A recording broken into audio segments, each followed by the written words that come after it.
ప్రభువు నామమునకు మహిమ కలుగునుగాక. ప్రియమైన వాళ్ళారా, ఎలా ఉన్నారండి? మీరందరూ దేవుని మహాకృప చొప్పున చక్కగా ఉన్నారని, ఆయన వాక్యాలను దేవాది దేవుని యొక్క వాక్యాలను ధ్యానం చేస్తూ విశ్వాసంలో బలపడుతూ ప్రార్థనా జీవితంలో మరింతగా బలపడుతున్న మీకందరికీ ప్రభు అయిన యేసుక్రీస్తు నామంలో శుభాభివందనములు చెల్లించుకుంటున్నాము. ప్రియమైన వాళ్ళారా, దేవుని వాక్యం మిమ్మల్ని మీ కుటుంబాన్ని దర్శిస్తున్నప్పుడు దేవునిలో మీరు మరింతగా అభివృద్ధిని పొందాలని మా ప్రార్థన. మంచిది ప్రియమైన వాళ్ళారా, నూతనమైన మాటలతో రోజు ధ్యానం చేస్తున్న మాటలైనప్పటికీ ఒక్క మాట అయినా కానీ దేవుని మాట మన హృదయాన్ని తాకినప్పుడు మనలో దాగి ఉన్న ప్రతి అంధకార క్రియలైతేనేమి, ఆయనకు ఆయాసకరమైన క్రియలు ఏమైనా మనలో ఉన్నట్లయితే వాక్యం చేత మనల్ని మనం సరిచేసుకునే వారమై ఉన్నాం. మంచిది ప్రియమైన వాళ్ళరా, నేటి దినకాలము నేను ఏర్పాటు చేసుకున్న అంశ భాగము, పరలోకంలో ఫలము పొందాలంటే భూలోకంలో వేటిని సహించాలి. ఏమేం సహించాలి భూలోకంలో కదండి? ఒక ప్రయాణానికి ఒక ఊరికి వెళ్తున్నాము. ఆ ఊరికి వెళ్ళేటప్పటికీ మనకు కావాల్సిన ప్రతి అవసరతలు, అక్కర్లు, కావాల్సిన ధనము, వస్త్రాలు, ఎన్ని రోజులు ఉంటామో అవన్నీ సిద్ధపాటు చేసుకొని పలానా రోజు మనము ఊరికి వెళ్తున్నాము అని ప్రయాణమై వెళ్తాం. అదే రీతిగా పరలోకంలోకి వెళ్ళాలి, పరలోక రాజ్యంలోకి ఒక హక్కుదారులుగా మనం ఉండాలి అంటే భూలోకంలో కొన్ని వాటిని మనము సరి చేసుకుని ఉండాలి. ఏం సరి చేసుకోవాలి? మనకు వస్తున్న ప్రతి అవాంతరాలు ఏవైనప్పటికీ కూడా వాటిని అధిగమించి దేవునిలో నూతనంగా బలపడుతూ దినదినము ఆయనలో బలపడుతున్నప్పుడు మనకు ఖచ్చితంగా దేవుడిచ్చే స్వాస్థ్యానికి మనం వెళ్ళే వారమే ఉన్నాం. అందు నిమిత్తమై నేను ఏర్పాటు చేసుకున్నాను ఈ అంశ భాగం. పరలోకంలో ఫలము పొందాలంటే భూలోకంలో వేటిని సహించాలి, ఏం సహించాలో వాక్య ధ్యానంలోనికి వెళ్దామా?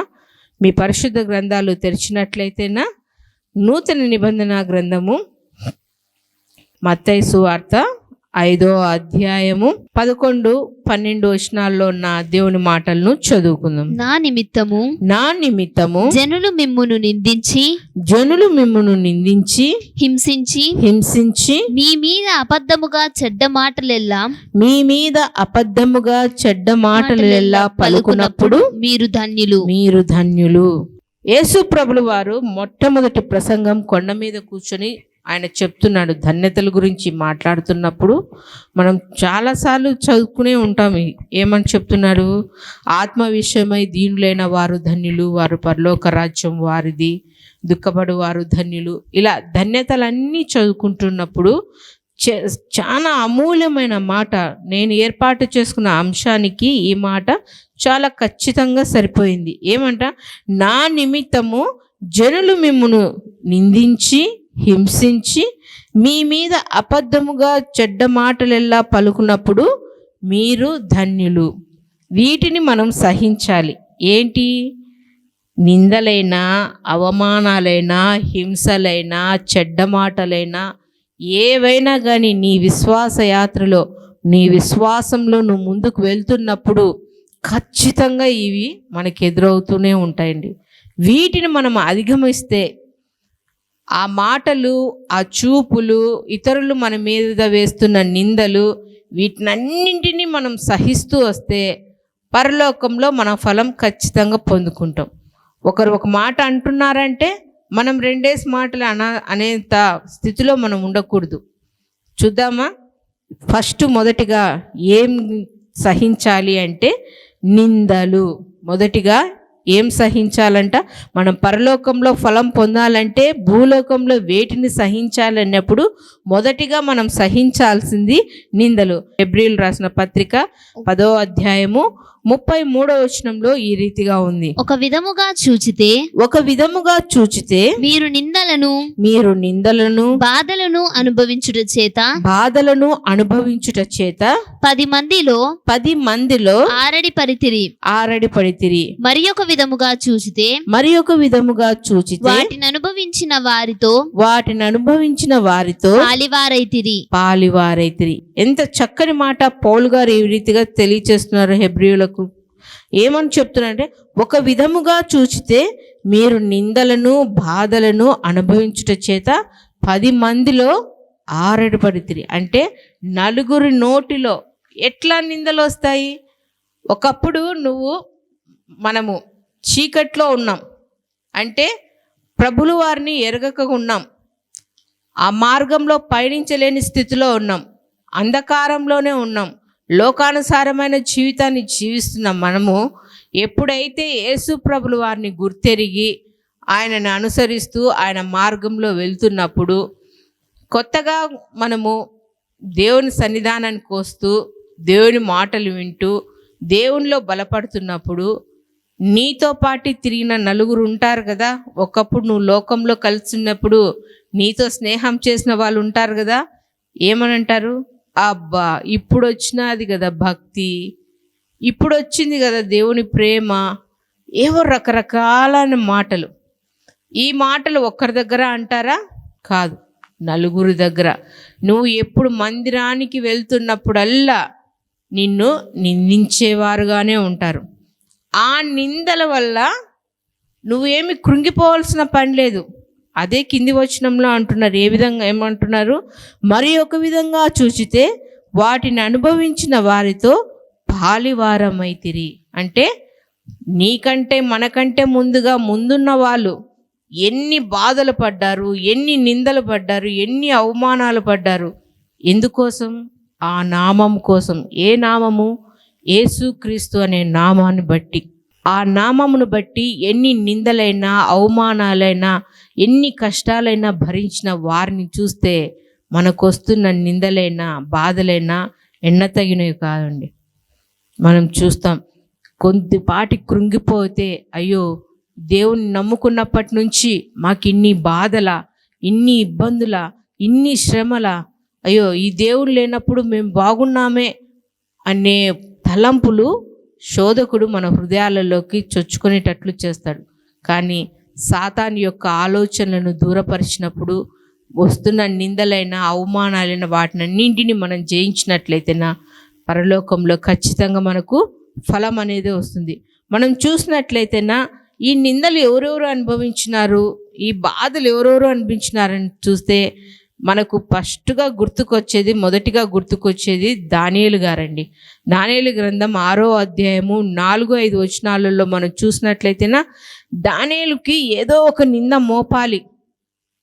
దానియేలు గారు ఎక్కడ చిక్కరు, ఒక్క దేవుని విషయంలోనే చిక్కుతారు అని అక్కడున్న వాళ్ళందరూ ఒక ఆలోచన చేసి రాజు దగ్గరికి వెళ్ళి, అయ్యా 1 రోజుల పాటు ఎవ్వరు ఏ దేవునికి మొక్కుకోకూడదు, మీ దగ్గరికే వచ్చి మొక్కాలి, మీకే మనవులు చేయాలి అని ఒక తాకీదు రాయించుకుని వచ్చినప్పుడు, ఈ సంఘటన అంతా దానియేలుకు తెలిసినప్పటికీ, ఇక్కడ జరుగుతున్న కుట్రంతా దానియేలుకు తెలిసినప్పటికీ, దేవుని యందు మరి భయభక్తులతో ఉన్న ఈ దానియేలు యథాప్రకారము తన గదికి వెళ్ళి కిటికీలు యెరూషలేము తట్టుకు తెరిచి దేవునికి ప్రార్థించడం మొదలు పెడుతున్నాడు. అలా చేస్తున్న దానియేలు గారికి ఏమన్నా బహుమానాలు వచ్చినాయా? అనేకమైన నిందలు వచ్చినాయి, అనేకమైన శ్రమలు వచ్చినాయి. వాటినన్నింటినీ అధిగమించి పరిశుద్ధ గ్రంథంలో లిఖించబడ్డాడు. ఆయన గురించి మనం జ్ఞాపకం చేసుకుంటూ ఉన్నాం.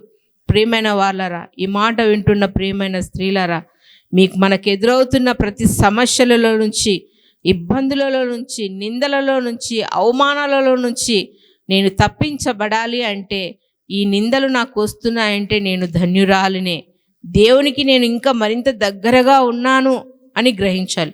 దానియేలు గారికి వస్తున్న నిందలను బట్టి ఆయన కృంగిపోలేదండి. తన ప్రార్థనా జీవితాన్ని పక్కన పెట్టలేదు. దేవునితో మాట్లాడడం పక్కన పెట్టలేదు. ఈ శాసనము మొదలయ్యింది, ఈ శాసనం నా కోసమే అని తెలుసుకున్నప్పటికీ కూడా దానియేలు తన యథాప్రకారమైన ప్రార్థనా జీవితాన్ని కొనసాగిస్తున్నాడు నిందలు వచ్చినప్పటికీ. అలాగే మనం చూస్తున్నట్లయితే హన్నా గొడ్రాలుగా ఉంది, పిల్లలు లేరు. కానీ తన సహోదరి అయిన పెనిన్న ఏదో ఒక నింద వేసి మాట్లాడడం, ఆమెను బాధ పెట్టడం, తరచూ ఇబ్బందులు చేస్తున్నప్పుడు ఆ బాధను బట్టి ఆమె కృంగిపోక దేవుని సన్నిధానంలో మొరపెట్టినప్పుడల్లా దేవుడు ఆమె మొరను విని శ్రేష్టమైన కుమారునిచ్చి, ఎక్కడి నుంచి అంటే దాను మొదలుకొని బేర్షబా వరకు అలాంటి వ్యక్తి ఇంకా లేరు అనే గొప్ప పేరును సంపాదించుకోగలిగినాడు సమూయేలు. ఎలా? ఆమె నిందలకు కృంగిపోయి ఉంటే దేవునికి దూరమయ్యేదే, మంచి కుమారుని దక్కించుకోలేకపోయేది. కానీ ఆ నిందలన్నింటినీ జయించి శ్రేష్టమైన ఈవిని దేవుని ద్వారా పొందుకోగలిగింది. అలాగే మనం చూసినట్లయితేనా ఆదికాండం 39వ అధ్యాయము 12-16 వచనాల్లో చూసినట్లయితేనా యోసేపు గారి గురించి ఎన్ని బాధలు పడ్డాడండి యోసేపు గారు. అన్నల ద్వారా ఎన్ని అవమానకరమైన మాటలు, ఎన్ని దెబ్బలు. ఒకానొక సందర్భంలో బానిసగా వెళ్ళిపోయినాడు. అలాగే బానిసగా ఉంటున్న వ్యక్తి ఖైదీగా వెళ్ళి జైల్లో కూర్చున్నాడు. అలా ఉన్న వ్యక్తి అన్ని శ్రమలు ఇబ్బందులు పడుతున్నప్పటికీ దేవుని విడిచిపెట్టలేదు యోసేపు గారు. ఎలా? దేవుని అంటిపెట్టుకొని దేవుని స్తుతిస్తూ అన్ని నిందలు అవమానాలు భరిస్తున్నప్పుడు దేవుడు ఒక ఉన్నతమైన స్థితిలోనికి యోసేపును నిలవపెట్టారు. ఎప్పుడైతే ఉన్నతమైన స్థితిలో యోసేపు ఉన్నారో తనని నిందల పాలు చేసిన, అవమాన పాలు చేసిన అన్నగారులు యోసేపు యొక్క కాళ్ళ దగ్గరికి వచ్చినారు ధాన్యం కోసం. ప్రియమైన వాళ్ళ, ఇలా చెప్పుకుంటూ పోతే ఎంతోమంది పరిశుద్ధ గ్రంథంలో మనం ధ్యానం చేస్తున్నప్పుడు దేవుని కోసం నిందలు పడ్డవారు అనేకులుగా ఉన్నారు. నువ్వు నేను ఎంత అండి? నిందలు వస్తున్నాయంటే ఇంకా మనం దేవునికి దగ్గరగా ఉండాలి. అందుకే అంటున్నారు దేవాదేవుడు మనతో ఏమంటున్నారు? పరలోకంలో ఫలం పొందాలంటే ఈ లోకంలో నువ్వు సహించాల్సింది మొదటిగా నిందలను సహించాలి. రెండోది చూద్దామా? రెండోది వేటిని సహించాలో? హింసలు. అదే మనం చూసినాము మూలవాక్యంలో మత్తయి సువార్త 5వ అధ్యాయం 11వ వచనంలో మొదటిగా నిందలు, రెండవదిగా హింసలు. ఎలాంటి హింసలు వస్తాయి మనకు, వాటిని ఎలా అధిగమించాలి అన్నట్లయితేనా మనం చూసినట్లయితేనా పరిశుద్ధ గ్రంథం నుండి క్రొత్త నిబంధన గ్రంథము తిమోతికు రాసిన 2వ పత్రిక 3వ అధ్యాయము 11-12 వచనాల్లో ఉన్న దేవుని మాటలను చదువుకుందాము. 11-12 వచనాల్లో. అంతియొకయ ఇకోనియా లుస్త్రా అను పట్టణములలో నాకు కలిగినట్టి హింసలను ఉపద్రవములను తెలుసుకొని వాడవై నన్ను వెంబడించితివి. అట్టి హింసలను సహించితిని గాని వాటన్నిటిలో నుండి ప్రభువు నన్ను తప్పించెను. శ్రేష్టమైన మాట అండి. 12వ వచనము. క్రీస్తు యేసునందు సద్భక్తితో బ్రతుకునుద్దేశించు వారందరూ హింస పొందుదురు. ఏమంటున్నారు అపోస్తలుడైన పౌలు గారు తిమోతి గారితో? క్రీస్తు యేసునందు సద్భక్తితో బ్రతుకునుద్దేశించు వారందరూ హింసలు పొందురు. దేవుని కోసము భయభక్తులతో జీవించే వారికి హింసలు పొందుతారంట. అవునండి. ఆనాటి కాలంలో ఒకప్పుడు సౌలుగా ఉన్నారు. ఎక్కడ ప్రార్థనలు జరిగినా, ఎక్కడ దేవుని మాటలు ఉచ్చరించినా, దేవుని వాక్యాలు ధ్యానిస్తున్నా, దేవుని యొక్క మాటలు బోధిస్తున్నా అక్కడికి వెళ్ళి అందరినీ చంపేసేవాడు. చిన్న పెద్ద తారతమ్యం లేదు, ప్రతి ఒక్కరిని హింసించేవారు. అలాంటి సౌలుగా ఉన్న పౌలుగా మారిన తర్వాత ఏమంటున్నాడు? సద్భక్తితో బ్రతుకును ఉద్దేశించు వారికి అందరికీ హింసలు వస్తాయంట. ఆ హింసలను భరించాలి తిమోతి అంటున్నాడు. ప్రియమైన వాళ్ళరా, చాలామంది ఏమనుకుంటున్నారంటే సేవ అంటే పూలబాట, సేవలోకి వెళ్తే అంటే పాస్టర్ గానో పాస్టర్ అమ్మగానో పరిచర్యలోకి వెళ్తే మాకు మంచి ఆధిక్యం వస్తుంది, కూర్చోవచ్చు, నలుగురిలో కూర్చోవచ్చు, కుర్చీలలో కూర్చొని మాట్లాడచ్చు, అదంతా పూల మార్గము, అంత శ్రమ అయినది కాదు అని నేటి కాలంలో చాలామంది 10th ఫెయిల్ అయితే సేవకు పంపిస్తేస్తున్నారు తల్లిదండ్రులు. అంటే ఏ దానికి తరంగా దీనికి తరమవుతారని చాలా తప్పు నిర్ణయాలు తీసుకుంటున్నారండి. ఒక సేవకునిగా నిలబడాలి, దేవుని మాటలు ప్రకటించాలన్నప్పుడు తాము ఎంతగా నలవగొట్టబడాలి దేవుని సన్నిధానంలో. దేవుని మాటలు ఉచ్చరించడానికి అంత ధైర్యం కావాలండి. అంటే ఏ పాటి బలహీనతలున్నా దేవుని యొక్క మాటలు వివరించలేమండి. ఆ ప్రతి బలహీనతలన్నింటినీ తీసివేసుకొని దేవుని కోసము ఎన్ని హింసలైనా, ఎన్ని బాధలైనా, ఎన్ని నిందలైనా, అవమానాలైనా అవన్నీ భరించుతూ దేవుని మాటలు ప్రకటించాలి. సేవ అంటే దైవజనులు గారు చాలాసార్లు అంటుంటారు, సేవ చావు రెండు ఒకటే. అది పూల మార్గం కాదండి. సేవ అంటే ముళ్ళ మార్గం. ఏమనుకుంటారు, చక్కగా పోవచ్చు, ఒక ట్రైనింగ్ చేసేస్తే అయిపోయా, పాస్టర్ అయిపోయా, ఏదో ఒక సంఘానికి వెళ్ళి 4 మాటలు చెప్పేస్తే అయిపోయా అనుకుంటారు. కాదండి, చాలా కష్టతరమైంది, ఎంతగానో నలగొట్టబడాలి దేవుని సేవలో. అదే అంటున్నాడు పౌలు గారు, సద్భక్తితో బ్రతుకును ఉద్దేశించు వారికి అందరికీ హింసలు వస్తాయి. భక్తి జీవితము చాలా ప్రాముఖ్యమైనదండి. సాక్ష్యాన్ని కాపాడుకుంటూ దేవుని నామాన్ని ప్రకటిస్తూ ముందుకు వెళ్ళాలి. అదే అంటున్నారు మత్తయి సువార్త 24వ అధ్యాయము 13వ వచనంలో ఈ రీతిగా దేవుని మాట తెలియజేస్తుందంట.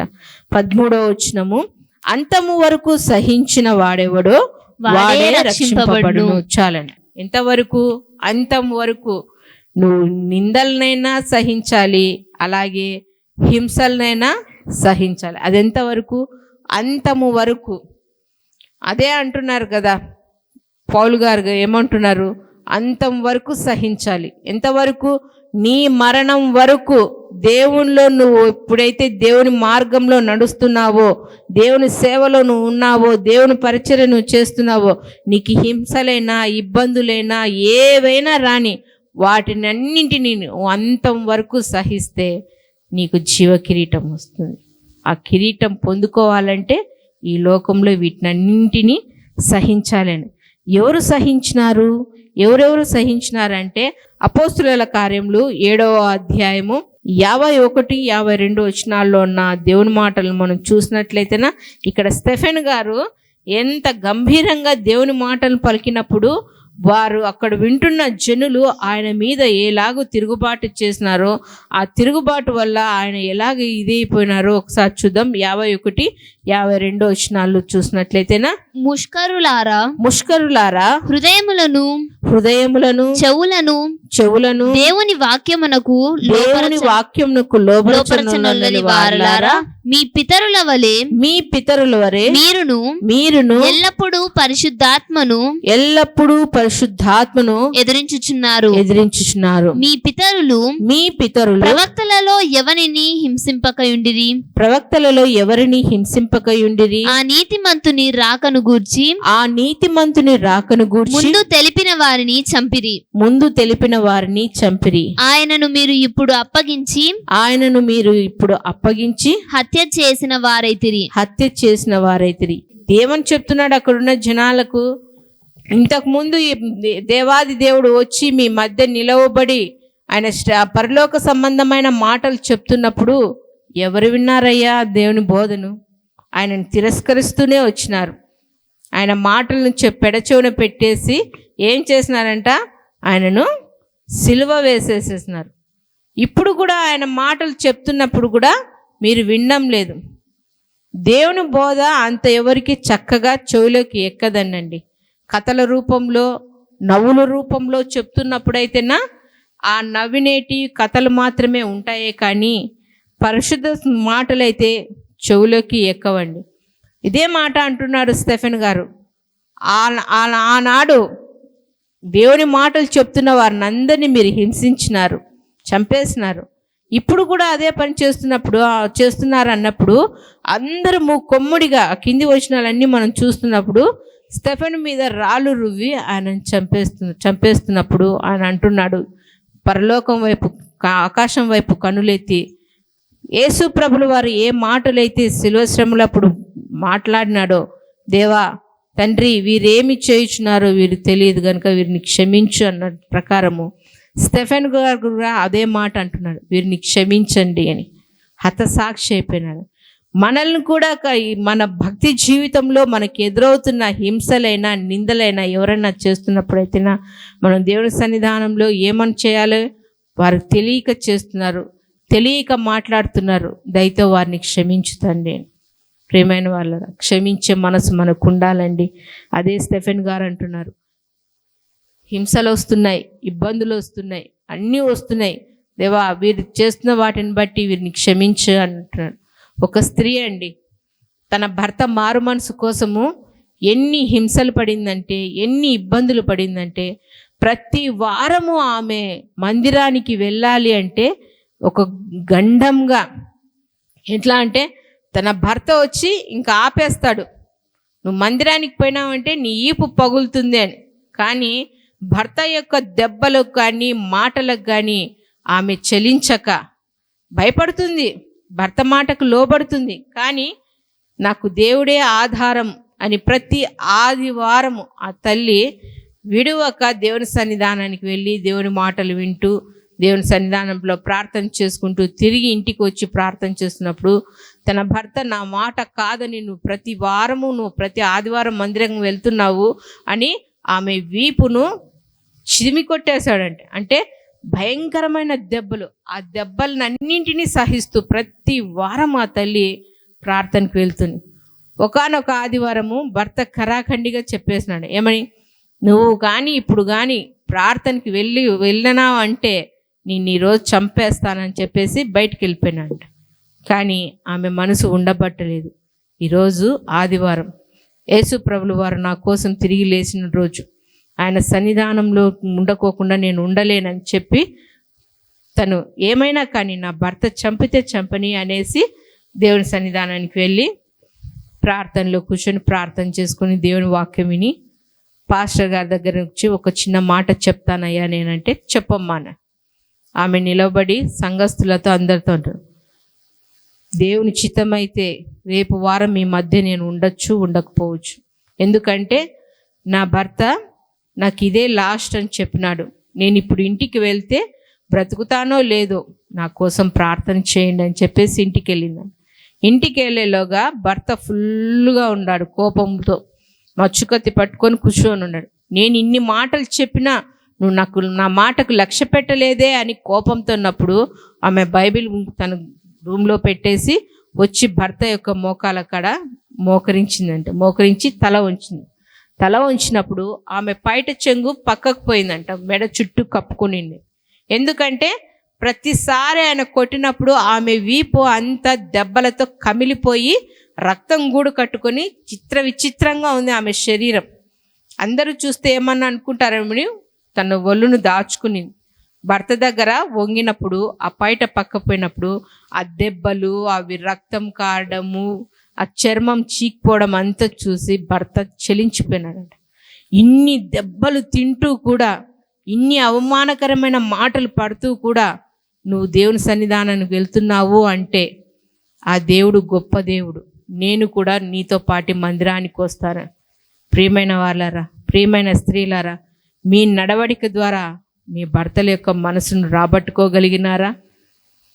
మాటకు జవాబిచ్చే స్త్రీలు చాలామంది తయారయ్యారు. కానీ నీ ప్రవర్తన ద్వారా నీ భర్త ఒక మాట అనేలోగా నువ్వు తల ఉంచి దేవుని సన్నిధానానికి నీ భర్తను నడిపించుకోగలేకపోతున్నట్లయితే నా భక్తిని ఇంకా ముందుకు కొనసాగించాలని కోరుకుంటున్నాను. చివరిగా చూసినట్లయితే నా చెడ్డ మాటలు, మొదటిగా నిందలు, రెండవదిగా హింసలు, మూడవదిగా చెడ్డ మాటలు. ఆ మాటలు ఎలా ఉంటాయంటే యాకోబు రాసిన పత్రిక 3వ అధ్యాయము 9వ వచనంలో ఈ మాట ఉంది.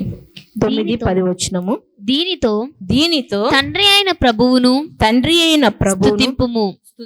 స్తుతింపుము, దీనితోనే దేవుని పోలికగా పుట్టిన మనుషులను శపింతుము. ఒక్క నోట నుండియే ఆశీర్వాద వచనమును శాపవచనమును బయలువెల్లును. నా సహోదరులారా ఇలాగుండకూడదు. ఏమంటున్నారు యాకోబు గారు? ఒక్క నోటితోనే ఆశీర్వచనము, శాపవచనము. ఏమి అంటే మన నోరు, నాలుక, ఇష్టానుసారమైన మాటలు. మొదట్లో చెప్పినాను కదండి, పెద్ద భక్తి జీవితం కదా అని ఎన్నెన్నో మాటలు మాట్లాడతారు. పెద్దలు అంటారు, దెబ్బలు ఎన్నైనా తినొచ్చు కానీ మాట పడడం చాలా ఇబ్బంది అంటండి. అదే అంటారు, ఏమంటంట, కాలు జారితే తీసుకోవచ్చు కానీ మాట జారితే తీసుకోలేమంట. ఒక వ్యక్తిని ఒక విధమైన మాట మాట్లాడితేనా ఆ మాటను మళ్ళీ మనం వెనక్కి తీసుకోలేమంట. అంత పదునైన మాటలు మాట్లాడతారండి ఈ లోకంలో. అలాగే సామెతల గ్రంథంలో మనం చూస్తున్నాం చాలాసార్లు 12వ అధ్యాయం 18 కత్తిపోటు వంటి మాటలు వస్తాయంట. హృదయాన్ని కలవరపు చేసే మాటలు. వీటినన్నింటినీ మనం సహించాలి. వీటినన్నింటినీ జయించితే ఏమొస్తుందంట? పరలోకంలో ఫలం వస్తుందంట. ప్రియమైన వాళ్ళరా, చెడ్డ మాటలన్నీ పలుకుతున్నప్పుడు దేవా నీ వైపు చూస్తున్నాను నాయన, ఈ మాటల్లో నుంచి నన్ను తప్పించు తండ్రి నువ్వు ప్రార్థించినప్పుడైతే నీకు పరలోకంలో ఫలం పొందుతుంది. ప్రియమైన వాళ్ళరా, ఈ 3 కాదు కానీ ఇంకా చాలా ఈ లోకంలో జీవిస్తున్నప్పుడు దేవుని కోసము మనం ముందు అడుగులు వేస్తున్నప్పుడు మనకు ఎదురవుతున్న ప్రతి శోధనలో నుంచి, ఇబ్బందులలో నుంచి, ప్రతి ఉపద్రవంలో నుంచి మనం తప్పించబడినట్లయితే, సహించబడినట్లయితే నా పరలోకంలో మనకు స్వాస్థ్యం పొందుకోగలం, మనకు ఫలం పొందుకోగలం. దేవుడు ఇటు మాటలను దీవించును గాక. చిన్న ప్రార్థన చేసుకుందాం. మహాఘనుడు అయిన మా ప్రియ పరలోకపు తండ్రి, గొప్ప దేవ, మీ ఘనమైన నామమునకు స్తోత్రములు తండ్రి. ఇంతవరకు మీ కృపలో, మీ దయలో మమ్మల్ని అందరినీ సజీవ లెక్కలు నిలిపి మీ శ్రేష్టమైన మాటలను ధ్యానించుటకు తండ్రి మీరు కృప చూపించిన విధానం బట్టి స్తోత్రములు చెల్లించుకుంటున్నాం నాయన. పరలోకంలో ఫలం పొందాలంటే భూలోకంలో వేటిని అధిగమించాలి, వేటిని సహించాలని మీరు సెలవిచ్చిన రీతిగా తండ్రి నిందలను, అలాగే హింసలను, చెడ్డ మాటలను, ఇవే కాదు తండ్రి ఇంకా ఎన్నో సమస్యలలోంచినైనా మేము వీటన్నింటినీ సహించగలిగితే పరలోకంలో మేము ఫలం పొందుకునే వారమై ఉన్నాం తండ్రి. అవును తండ్రి, మీ నామాన్ని చేత పట్టుకొని తండ్రి నేనా మిమ్మల్ని ముందు పెట్టుకొని మేము సాగిపోతున్నప్పుడు ఎన్నో భయంకరమైన మాటలు తండ్రి, ఎన్నో అవమానకరమైన నిందలు తండ్రి, చెడ్డ మాటలను ఇప్పుడే కాదు తండ్రి, మీరు ఈ లోకానికి వచ్చినప్పుడే తండ్రి ఎన్నో తండ్రి మాటలు, ఎన్నో హింసలు, ఎన్నో ఇబ్బందులు తండ్రి నైనా మా కోసము తండ్రి మీ పరిశుద్ధ శరీరాన్ని తండ్రి ఎంతగానో నలగొట్టబడినారు తండ్రి. అవును తండ్రి, మీరు పొందిన ప్రతి దెబ్బల ద్వారా మాకు స్వస్థత తండ్రి. అవును తండ్రి, మా కోసము తండ్రి ఆ ఉన్నత లోకాన్ని విడిచిపెట్టి తండ్రి దీనునిగా, రిక్తునిగా ఈ లోకానికి వచ్చి తండ్రి ఎన్నో శ్రమలు, ఎన్నో ఇబ్బందులు, ఎన్నో అవమానకరమైన మాటలు, ఎన్నో తండ్రి మీరు మా కోసం భరించిన గొప్ప దేవుడవు తండ్రి. అందుకు తండ్రి మీకు లెక్కింపలేని స్తుతులు, స్తోత్రములు చెల్లించుకుంటున్నాం నాయన. తండ్రి ఎంతో మంది తండ్రి మీ మాటలు చేత పట్టుకుని తండ్రి మీ సువార్తను ప్రకటిస్తున్నప్పుడు నైనా వారికి ఎన్నో అవమానకరమైన మాటలు అయితే నాన్న తండ్రి మేము వింటూ ఉన్నాం తండ్రి. వీటినన్నింటినీ సహిస్తున్నాము అంటే తండ్రి దేవా మీరిచ్చే గొప్ప స్వాస్థ్యాన్ని పొందుకోవడమే తండ్రి. నేను మాటలు వింటున్న ప్రతి బిడ్డలు తండ్రి వారికి ఎదురవుతున్న ప్రతి హింసలలో నుంచి, చెడ్డ మాటలలో నుంచి, నిందలలో నుంచి, అవమానంలో నుంచి తప్పించబడి దేవా మీ బిడ్డలుగా, మీ స్వాస్థ్యులుగా తండ్రి మీకు సాక్షులుగా జీవించుటకు తండ్రి సహాయం చేయమని ప్రార్థిస్తున్నాం నాయన. ఏ ఒక్కరు తండ్రి మీ మాటలు విని విడిచిపెట్టక తండ్రి వారి హృదయంలో పదిలపరుచుకొని మీ వాక్యానుసారంగా జీవించే మనసును, బ్రతుకును మీ బిడ్డలకు అనుగ్రహించమని వేడుకుంటున్నాం నాయన. బలహీనులను బలపరచండి, కృంగిన వారిని లేవనెత్తండి, చెరిన వారిని ధైర్యపరచండి నైనా. ప్రతి ఒక్కరికి తండ్రి రక్షణ వస్త్రాన్ని మీరు అనుగ్రహించమని వేడుకుంటున్నాం నాయన. ప్రతి బిడ్డలను తండ్రి మీ కృపా హస్తాలకు అప్పగించుకుంటూ మీరు చేసిన ప్రతి మేలులను బట్టి ఉపకారములకు బట్టి లెక్కింపలేని స్థుతులు స్తోత్రములు చెల్లించుకుంటూ నజరేయుడైన యేసుక్రీస్తు నామంలో ప్రార్థించి వేడుకొనుచున్నాము తండ్రి. ఆమేన్. మా చిరునామా దైవజనుడు బ్రదర్ ఓ రూబేన్ గారు, క్రీస్తు ప్రార్థనా మందిరం, డోర్ నెంబర్ 1-10-386, నగరిగుట్ట, పులివెందుల, కడప జిల్లా. మీ ప్రార్థనా అవసరాల కొరకై సెల్ నంబర్ 9989067409.